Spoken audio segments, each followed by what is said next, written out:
Hello बच्चों, नमस्कार। कैसे हैं आप? मुझे उम्मीद है कि बढ़िया होंगे और आप अपनी तैयारी भी कर रहे होंगे। और 25 तारीख को जो साइंस का पेपर होने वाला है, ये बार बार रिपीट होते जा रहे हैं प्रश्न।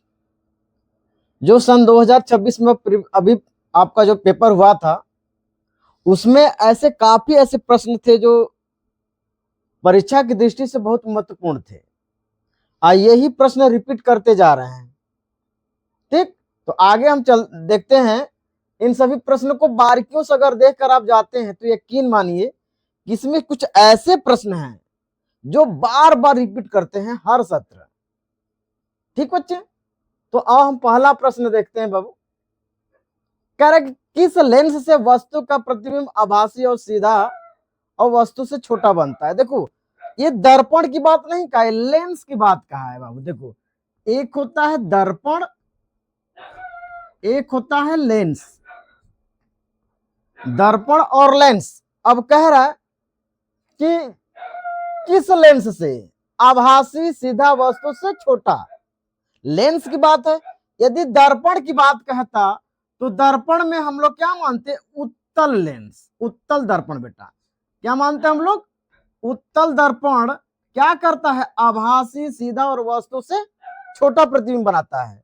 अगर बात करता दर्पण की तो उत्तल दर्पण मारते। ठीक, अब बात बोला है लेंस से, तो लेंस बाबू अवतल लेंस है जो वस्तु का आभासी सीधा और वस्तु से छोटा प्रतिबिंब बनाता है। ठीक, डाउट क्लियर? दर्पण में उत्तल दर्पण, लेंस में अवतल लेंस। ठीक, तो देखते हैं कौन सा ऑप्शन है। अवतल लेंस, उत्तल लेंस, समतल लेंस, और इनमें से कोई नहीं बाबू। तो देखो, ये लेंस है ना, तो अवतल लेंस होगा।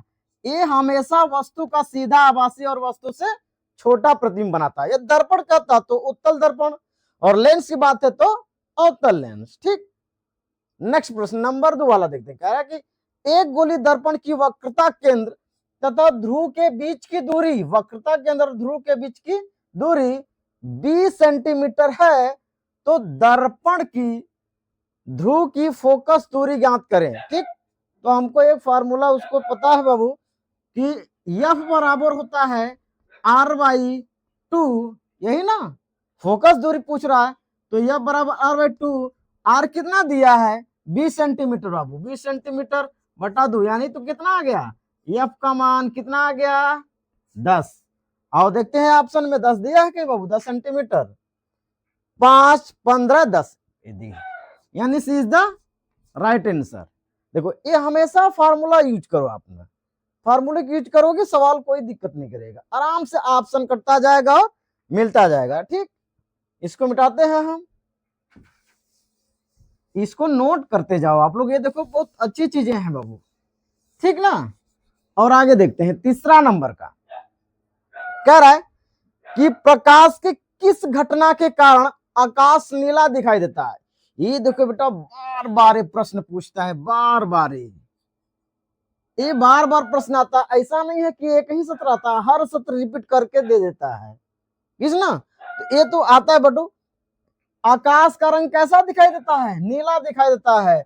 तो प्रकाश के प्रकिरण के कारण बाबू, किसके कारण के?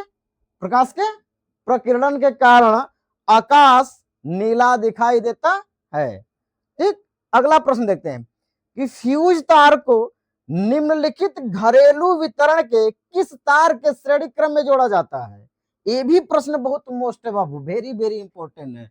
समझो, ये भी प्रश्न बहुत वीआईपी है, वेरी वेरी इंपॉर्टेंट है, ये बार बार आता है बाबू।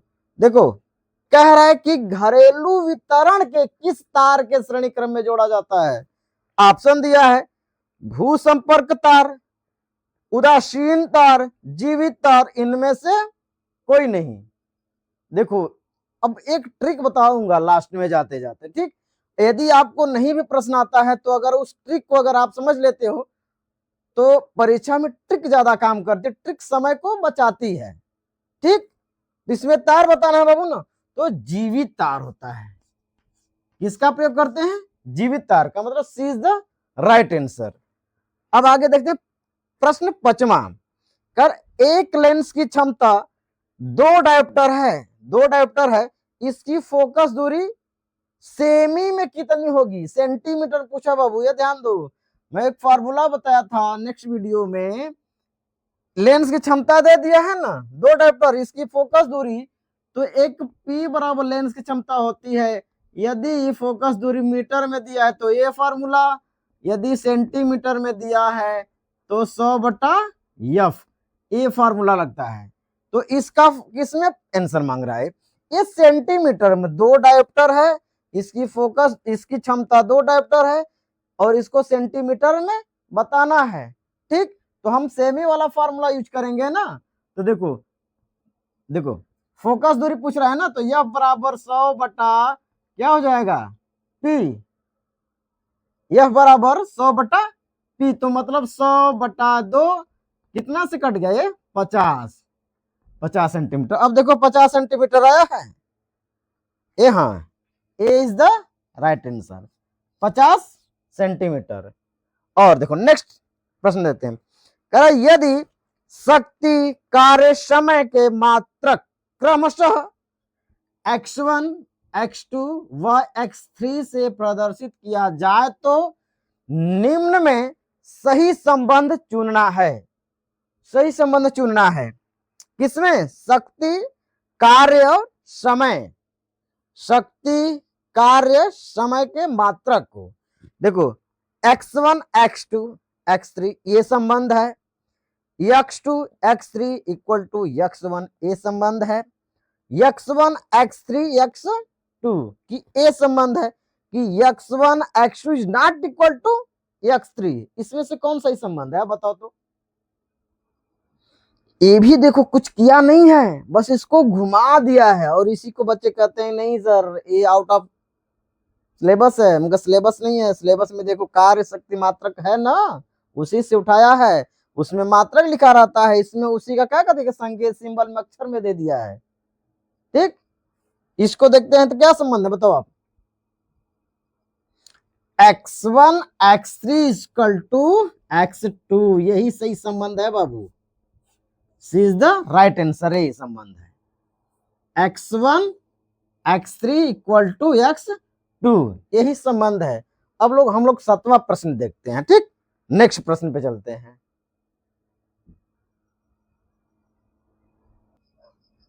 चलो बाबू नेक्स्ट प्रश्न देखते हैं 7 नंबर का। ठीक, कह रहा है कि एक चालक में 10 एम्पियर की धारा प्रवाहित होती है, इसके संगत 2 सेकंड में प्रवाहित होने वाली आवेश की मात्रा होगी, मतलब आवेश पूछ रहा है कि आवेश कितना होगा।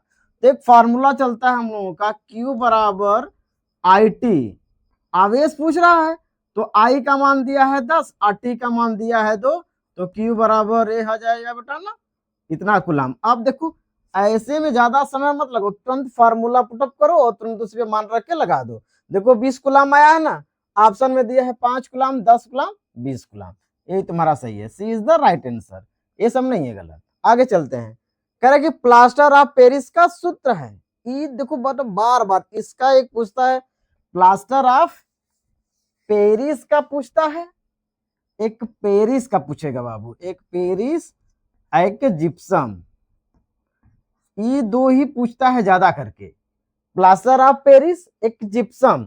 तो प्लास्टर आपका पेरिस का होता है calcium sulphate dot half H2O, और जिप्सम का ठीक वही उल्टा होता है, C calcium sulphate dot 2H2O। ये जिप्सम का हो गया, ये प्लास्टर ऑफ पेरिस का हो गया। ये दोनों अक्सर करके पूछता है, बार बार दोनों रिपीट करता है। तो प्लास्टर ऑफ पेरिस का होता है, जिप्सम का ए। तो पूछा है प्रश्न में क्या कि प्लास्टर ऑफ पेरिस का सूत्र है, तो कैल्शियम सल्फेट हाफ H2। अगर यही पूछता जिप्सम का, तो जिप्सम का होता कैल्शियम सल्फेट डॉट 2H2O। ठीक, आगे चलते हैं प्रश्न 9 नंबर का, कह रहे पीएच मान 8.5 वाला विलयन कैसा है? यदि देखो 7 से कम हो गया तो क्या होता है? अम्लीय। 7 से अधिक तो क्या हो गया, क्षारीय। असात तो उदासीन। ये तीनों कंडीशन होता है बेटा। यदि 7 से कम कम तो अम्लीय, अधिक क्षारीय। अब बस 7 एग्जैक्ट 7 दे दिया तो वह क्या होगा, उदासीन होगा। तो एक कह रहा है ऑप्शन में, प्रश्न में कह रहा है कि पीएच मान यदि 8.5 वाला विलयन है तो कैसा होगा। मतलब ये 7 से क्या है, ज्यादा है। तो ज्यादा है तो क्षारीय है ना, और कम है तो अम्लीय है, यदि राइट साथ है तो उदासीन है। बस मतलब देखो ये क्षारीय होगा, ठीक, अम्लीय नहीं होगा। इससे अगर कम होता, 7 से कम होता, 7 से कम होता तो अम्लीय होता, इससे 7 से ज्यादा है तो क्या हो जाएगा, क्षारीय हो जाएगा। और उदासीन जब राइट साथ होता है तब वो उदासीन होता है।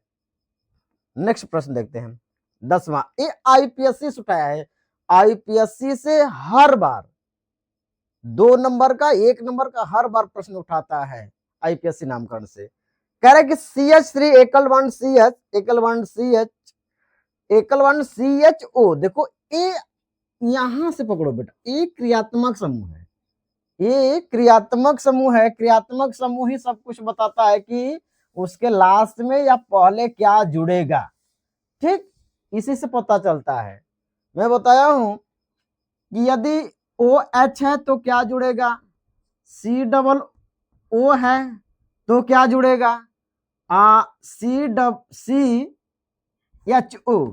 CHO है तो ये क्या जुड़ेगा। अगर ये लास्ट में है तो आईपीएससी नामकरण करते समय क्या जुड़ता है। यदि ए आ गया, आप क्रियात्मक समूह बस रट लो, ए आ गया तो अल जुड़ता है, ए आ गया तो ओइक सब जुड़ता है, क्या होगा, ओइक, ओइक अम्ल। अगर ए आ गया तो अल जुड़ता है। यही 2-4 ऐसे होते हैं। एक होता है CO, इसमें कीटोन है तो ओन शब्द जुड़ता है, ओन शब्द। ये 2-4 ही ऐसे हैं जो बार बार प्रश्न में आते हैं। CH दिख गया तो अल, OH दिख गया तो अल, COOH दिख गया तो ओइक अम्ल, CHO आ गया तो अल, CO आ गया तो कीटोन, ओन शब्द। तो इसमें देखते हैं यह प्रश्न में क्या दिया है, ये है ना, देखो ये प्रश्न है तो ये अल वाला है ना, तो देखो प्रोपेनल 2 मेथिल तो ऐसे ही ये हुआ। देखो प्रोपेनाल है, प्रोपेनाल है, गलत, किस पे मारेंगे, अल वाला पे। देखो 2 methyl propanal, C is the right answer, 2 methyl propanal. अगला प्रश्न देखो 11 नंबर का।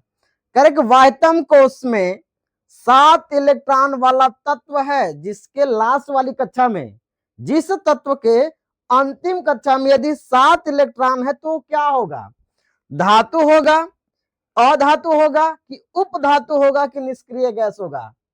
मैं बताया हूं बाबू, यदि लास्ट वाली कक्षा, लास्ट कक्षा में 1 2 3 इलेक्ट्रॉन है तो वह धातु होता है, क्या होता है, वो धातु होता है। यदि लास्ट कक्षा में 5 4 5 6 और 7 ये इलेक्ट्रॉन है तो वो होता है बेटा अधातु, अधातु होता है, क्या होता है, धातु। तो लास्ट में कहा है कि वाह्य कोश, वाह्य कोश मतलब अंतिम कक्षा, ठीक, वाह्य कोश में 7 इलेक्ट्रॉन वाला तत्व क्या कहलाएगा, धातु नहीं, 7 है, धातु नहीं होगा, अधातु होगा, ठीक, यानी B is the right answer, अधातु में ही आते हैं सब, ठीक। अब अगला प्रश्न देखते हैं 12 नंबर का। कह रहे कैल्शियम नाइट्रेट का रासायनिक सूत्र है, कैल्शियम नाइट्रेट का रासायनिक सूत्र है CnO3, CnO3 का होल ट्वाइस, CnO2, Ca2NO3, क्या होता है, कैल्शियम नाइट्रेट का सूत्र CaNO3 का होल ट्वाइस होगा बाबू, ठीक। नेक्स्ट प्रश्न देखते हैं हम लोग 13 नंबर वाला, ठीक, 13 नंबर, ठीक, चलो बाबू 13 नंबर देखते प्रश्न, करें निम्न में से असंतृप्त हाइड्रोकार्बन है। ये बार बार पूछता है असंतृप्त और संतृप्त से, असंतृप्त और संतृप्त से पूछता है बेटा ना, ये दोनों से बार बार प्रश्न पूछता है। संतृप्त में आता है एल्किन एल्काइन और संतृप्त में आता है एल्केन, बस एल्केन आता है, इसमें एल्किन और एल्काइन आता है, ठीक ना। तो कह रहा है कि निम्न में असंतृप्त हाइड्रोकार्बन है, तो देखो बेटा ये एल्केन है, ये भी एल्केन है, मतलब ये संतृप्त है, ये भी संतृप्त है, ये भी संतृप्त है, असंतृप्त ए है, C2H2, ये असंतृप्त का है, असंतृप्त हाइड्रोकार्बन का ये है बाबू। अब देखो 14 नंबर का रक्त दाब, रक्त किससे नापा जाता है, ये पूछा है आपसे ना। रक्त दाब नापा जाता है फाइग्मोमैनोमीटर द्वारा, स्टेथोस्कोप द्वारा, मार्कोमीटर द्वारा, इनमें से कोई नहीं। तो रक्त दाब मापा जाता है बेटा इससे, इस फाइग्मोमैनोमीटर से, ठीक। ए इज द राइट आंसर। अब देखते हैं प्रश्न 15, निम्न में से कौन सा पादप हार्मोन है, कौन सा पादप हार्मोन है। थायरॉक्सिन हार्मोन्स है, इंसुलिन हार्मोन्स है, साइटोकाइनिन हार्मोन है, या ईस्ट्रोजन हार्मोन्स है। आप बताओ तो।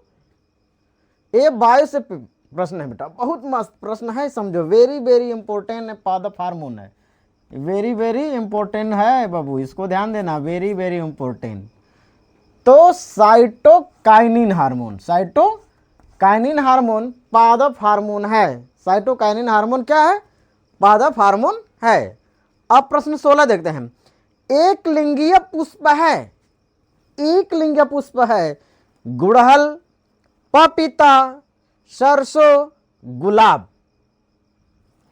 गुड़हल, पपीता, सरसों और गुलाब एक लिंगीय पुष्प है। तो पपीता बाबू क्या है, एक लिंगीय पुष्प है, पपीता एक लिंगीय पुष्प है। नेक्स्ट प्रश्न देखते हैं, पुनर्जनन का उदाहरण है, किसका, पुनर्जनन का उदाहरण है, हाइड्रा है, ब्रायोफिलम है, अमीबा है और प्लेनेरिया। आप बताओ तो, हाइड्रा है कि ब्रायोफिलम है कि अमीबा है कि प्लेनेरिया। देखो इसमें ऑप्शन 2 हो सकता है, क्योंकि अगर दे दे तो ठीक, पहले वरीयता फ्लेनेरियम को मानेंगे, फ्लेनेरिया को, ठीक। अगर ऑप्शन में ए दे दिया तो ठीक है, और नहीं तो ये आपका हाइड्रा भी ठीक है, क्या भी, हाइड्रा। पर दोनों साथ में नहीं देगा, हाइड्रा या तो प्लेनेरिया, कोई एक तो पहले प्लेनेरिया को वरीयता देंगे, किसको, प्लेनेरिया को, ठीक ना। आगे चलते हैं, 18 प्रश्न कह रहे कि ओजोन परत का क्षरण किसके कारण होता है, मतलब किस गैस के कारण ओजोन परत क्या होती जा रही है, उसका क्षरण होता, क्षति होती जा रही है। ऑक्सीजन के कारण, कि वाष्प के कारण, कि सल्फर डाइऑक्साइड के कारण, कि CFC क्लोरोफ्लोरो के कारण, CFC। तो बेटा ओजोन परत का क्षरण होता है CFC के कारण, क्लोरोफ्लोरो कार्बन कारण, इसको पढ़ते हैं CFC, chlorofluoro carbon, chlorofluoro carbon के कारण, ठीक। ओजोन परत का क्षरण क्लोरोफ्लोरो कार्बन के कारण होता है। अब हम लोग अगले प्रश्न पे चलते हैं, प्राकृतिक परितंत्र है, प्राकृतिक परितंत्र है, गमले हैं कि जल जीवशाला है कि खेत है कि वन। आप बताओ ऑप्शन कौन सा सही होगा, जल जीवशाला या खेत या गमले या वन। तो प्राकृतिक परितंत्र बाबू वन है, क्या है, वन, प्राकृतिक परितंत्र वन, D is the right answer. प्राकृतिक परितंत्र वन है, जिसको जंगल बोलते हैं। अब इस सीरीज का लास्ट प्रश्न 20वां प्रश्न हम लोग देखते हैं, कह रहा है कि आहार श्रृंखला में उत्पादक है, आहार श्रृंखला में उत्पादक है, चूहा, बिल्ली, खरगोश, हरे पौधे एवं नील हरित शैवाल। ये भी प्रश्न बहुत इंपॉर्टेंट है बाबू, वेरी वेरी, इस पे भी ध्यान दे देना। आप परीक्षा में जाने से पहले इन सभी प्रश्नों को बारीकियों से देख कर जाइएगा, ठीक। कह रहा कि आहार श्रृंखला में उत्पादक है, चूहा है कि बिल्ली है कि खरगोश है कि हरे पौधे हैं, तो बाबू इसमें सभी आ गए, हरे पौधे, नील हरी शैवाल, मतलब D is the right answer. तो आज की सीरीज कैसी लगी बाबू? यदि सीरीज अगर पसंद आई तो वीडियो को लाइक करें, और हमारे चैनल पे यदि आप बाबू नए हैं ना तो हमारे चैनल को सब्सक्राइब करें, क्योंकि यदि आपका सपोर्ट मिलेगा तो हम लोग इससे अच्छे कंटेंट आपको उपलब्ध कराएंगे। ऐसे ही आप लोगों का सपोर्ट अगर मिलता है तो ठीक ना।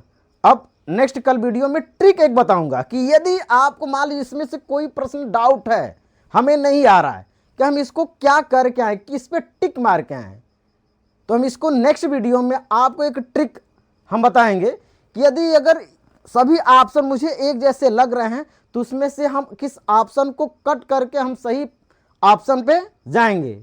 तो हम लोग नेक्स्ट वीडियो में हम एक ट्रिक लेकर आएंगे जिसको मैं आपको बहुत बारीकियों से बताऊंगा, जिसके बेस पे आप अच्छे नंबर गेन करके आओगे परीक्षा में। ठीक, तो हम लोग नेक्स्ट वीडियो में मिलते हैं ट्रिक के साथ। जय हिंद।